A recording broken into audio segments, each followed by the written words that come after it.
जय हिंद, वंदे मातरम। प्यारे बच्चों, आप सभी का बहुत बहुत स्वागत है आज की इस स्पेशल क्लास में। आज हम हिंदी का वो टॉपिक पढ़ने वाले हैं जिसे हिंदी व्याकरण की रीढ़ की हड्डी कहा जाता है। जी हाँ, हिंदी वर्णमाला। कोई भी टीचिंग एग्जाम हो, 90% सवाल यहीं से बनते हैं और मैं वादा करता हूं आज की इस क्लास के बाद आपका एक भी सवाल गलत नहीं होगा। तो चलिए पूरे जोश के साथ शुरू करते हैं। तो ये है हमारी आज की क्लास का पूरा सिलेबस, एक पूरा रोड मैप। हम बिल्कुल बेसिक से यानी वर्णमाला के परिचय से शुरू करेंगे, फिर स्वर और व्यंजन को समझेंगे, उसके बाद उच्चारण स्थान की एक जबरदस्त मास्टर क्लास करेंगे और आखिर में कुछ विशेष व्यंजनों को भी जानेंगे जहां से अक्सर मुश्किल सवाल बनते हैं।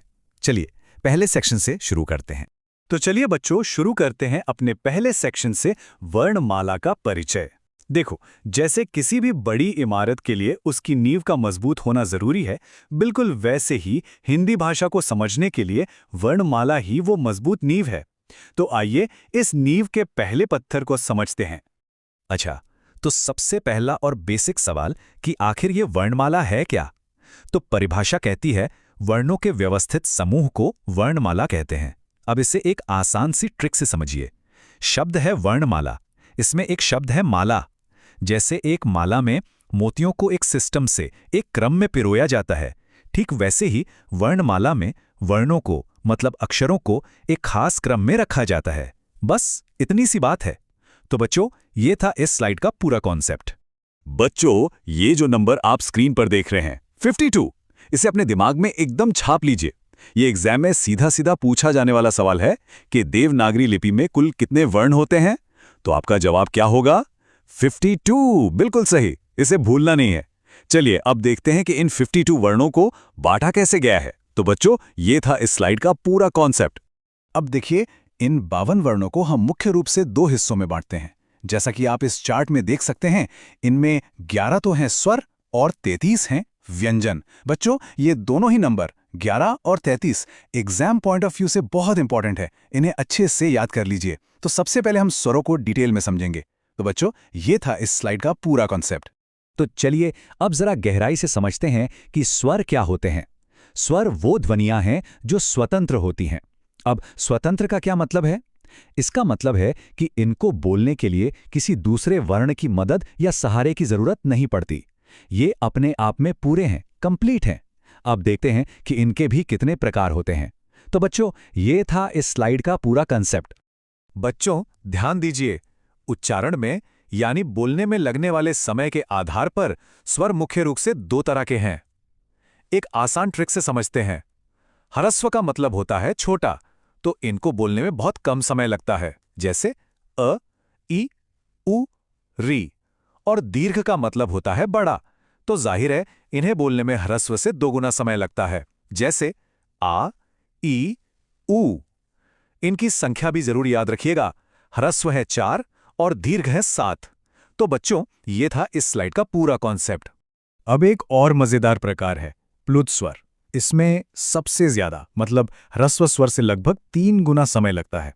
इसका सबसे अच्छा उदाहरण है जब हम पूजा में ओम का लंबा उच्चारण करते हैं, या मान लीजिए आप खेत में किसी को दूर से आवाज लगा रहे हैं, रामू। तो ये जो स्वर लंबा खींच गया ना, बस वही प्लुत स्वर है। तो बच्चों, ये था इस स्लाइड का पूरा कॉन्सेप्ट। अच्छा, तो स्वर तो हो गए, अब बारी आती है व्यंजनों की। याद है मैंने बताया था कि स्वर स्वतंत्र होते हैं, लेकिन व्यंजन जो हैं वो स्वरों पर डिपेंडेंट होते हैं, मतलब आश्रित होते हैं। हर व्यंजन के उच्चारण में अ स्वर छिपा होता है। बिना स्वर के कोई भी व्यंजन बोला ही नहीं जा सकता, वो अधूरा है। चलिए इनके मुख्य प्रकार देखते हैं। तो बच्चों, ये था इस स्लाइड का पूरा कॉन्सेप्ट। व्यंजन तो वैसे कई तरह के होते हैं, लेकिन एग्जाम के लिए ये 3 सबसे ज्यादा इंपॉर्टेंट हैं: स्पर्श, अंतस्थ और ऊष्मा। एक बात अपनी कॉपी में नोट कर लीजिए, लगभग 70% क्वेश्चंस इन्हीं 3 टाइप्स से आते हैं, तो हम इन पर खास ध्यान देंगे। चलिए शुरुआत करते हैं स्पर्श व्यंजन से। तो बच्चों, ये था इस स्लाइड का पूरा कॉन्सेप्ट। सबसे पहले आते हैं स्पर्श व्यंजन। इनकी संख्या है 25। बिल्कुल सही, 25। और ये क से लेकर म तक होते हैं। ये दोनों बातें, संख्या 25 और इनकी रेंज क से म तक, बहुत क्रिटिकल हैं। अपनी नोटबुक में इसे अभी के अभी नोट कर लीजिए। अब सवाल यह है कि इन 25 को याद कैसे रखें, तो इसकी एक सुपर ट्रिक है मेरे पास। तो बच्चों, ये था इस स्लाइड का पूरा कॉन्सेप्ट। ये रही वो सुपर ट्रिक जिससे आप इन 25 व्यंजनों के 5 ग्रुप्स को चुटकियों में याद कर लेंगे। वो ट्रिक है कचट तप। मेरे साथ बोलिए एक बार, कचट तप। बहुत बढ़िया। क से क वर्ग, च से च वर्ग, ट से ट वर्ग, त से त वर्ग और प से प वर्ग। हर वर्ग में 5 अक्षर होते हैं। हो गया ना आसान? तो बच्चों, ये था इस स्लाइड का पूरा कंसेप्ट। चलिए बच्चों, अब शुरू करते हैं हमारी आज की मास्टर क्लास। ये वो टॉपिक है जिसमें सबसे ज्यादा कंफ्यूजन होता है। इस सेक्शन में आपके सारे डाउट्स क्लियर हो जाएंगे कि कौन सा अक्षर मुंह के किस हिस्से से बोला जाता है।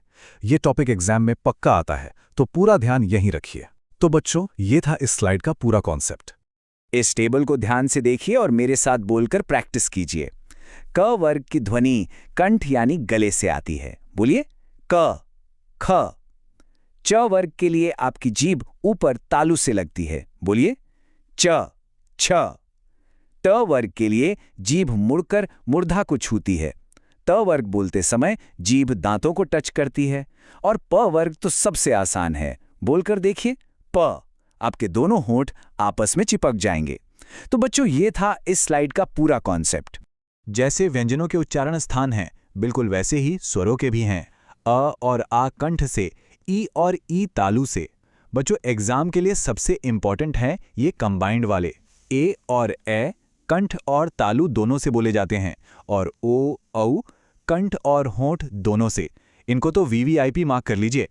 तो बच्चों, ये था इस स्लाइड का पूरा कंसेप्ट। अच्छा, अब बचे हुए 2 मुख्य प्रकार भी देख लेते हैं। अंतस्थ व्यंजन, ये 4 हैं, य, र, ल, व। और ऊष्म व्यंजन भी 4 हैं, श, श, स, ह। इन्हें ऊष्म पता है क्यों कहते हैं? क्योंकि इनको बोलते समय मुंह से हल्की गर्म हवा निकलती है, एक घर्षण होता है। इन दोनों ग्रुप्स को ऐसे ही रट लीजिए। इनसे सीधे सवाल आते हैं कि इनमें से कौन सा अंतस्थ है या कौन सा ऊष्म है। तो बच्चों, ये था इस स्लाइड का पूरा कॉन्सेप्ट। अब हम उस सेक्शन में आ गए हैं जो आपको बाकी बच्चों से आगे ले जाएगा। ये वो एडवांस्ड कॉन्सेप्ट्स हैं जो टॉपर्स को फुल मार्क्स दिलाते हैं। तो अगर आपको भी टॉपर बनना है तो पूरा ध्यान यहां लगाइए। एक एक पॉइंट बहुत कीमती है। तो बच्चों, ये था इस स्लाइड का पूरा कॉन्सेप्ट। देखिए, संयुक्त व्यंजन 4 होते हैं और एग्जाम में अक्सर ये पूछा जाता है कि ये किन 2 वर्णों से मिलकर बने हैं।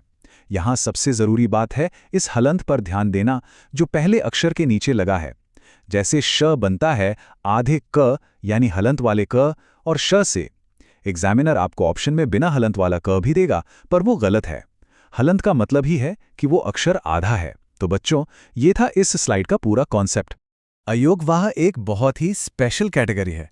ये ऐसे वर्ण हैं जो ना तो पूरी तरह से स्वर हैं और ना ही पूरी तरह से व्यंजन। ये बीच में है। इन्हें आप स्पेशल कैरेक्टर्स की तरह समझ सकते हैं। हिंदी में मुख्य रूप से ये 2 हैं, जिसे हम अनुस्वार कहते हैं, और आहा, जिसे विसर्ग कहते हैं। चलिए टेबल में इनका अंतर समझते हैं। तो बच्चों, ये था इस स्लाइड का पूरा कॉन्सेप्ट। इस टेबल से आपका सारा कंफ्यूजन दूर हो जाएगा। देखिए, अक्षर के ऊपर जो एक बिंदी होती है वो है अनुस्वार। अक्षर के बाद में जो 2 बिंदियां होती हैं वो है विसर्ग, और जो चांद बिंदु होता है उसे हम अनुनासिक कहते हैं। इनके उदाहरण देखकर आप आसानी से इनका अंतर समझ सकते हैं और याद रख सकते हैं। तो बच्चों, ये था इस स्लाइड का पूरा कॉन्सेप्ट। बच्चों, ये कुछ स्पेशल कैटेगरीज हैं जिनसे डायरेक्ट 1 नंबर का क्वेश्चन बनता है। आपको बस ये याद रखना है कि कौन सा अक्षर किस कैटेगरी में आता है। जैसे अगर पूछा जाए कि पार्श्विक व्यंजन कौन सा है तो जवाब होगा ल। प्रकंपित व्यंजन कौन सा है तो जवाब है र। इनको सीधे सीधे रट लीजिए, एग्जाम में ये बहुत काम आएगा। तो बच्चों, ये था इस स्लाइड का पूरा कॉन्सेप्ट।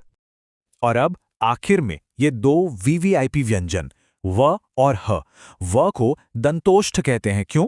क्योंकि इसे बोलने में दांत और होंठ दोनों का इस्तेमाल होता है। मेरे साथ बोलकर देखिए, व महसूस हुआ? और ह काकल्य वर्ण है क्योंकि इसकी ध्वनि कंठ से भी थोड़ा नीचे से आती है। ये दोनों एग्जाम में इतनी बार पूछे गए हैं कि मैं बता नहीं सकता। तो बच्चों, ये था इस स्लाइड का पूरा कॉन्सेप्ट। तो मेरे प्यारे बच्चों, आज इस एक क्लास में हमने हिंदी वर्णमाला को पूरी तरह से मास्टर कर लिया है।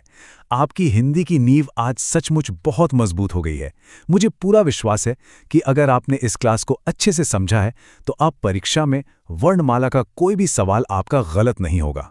तो बताइए, अब आप तैयार हैं? इस क्लास को अच्छे से रिवाइज कीजिए, इसके नोट्स बनाइए, प्रैक्टिस क्वेश्चंस लगाइए और परीक्षा में पूरे आत्मविश्वास के साथ जाइए। सफलता आपको जरूर मिलेगी। बहुत बहुत धन्यवाद। जय हिंद,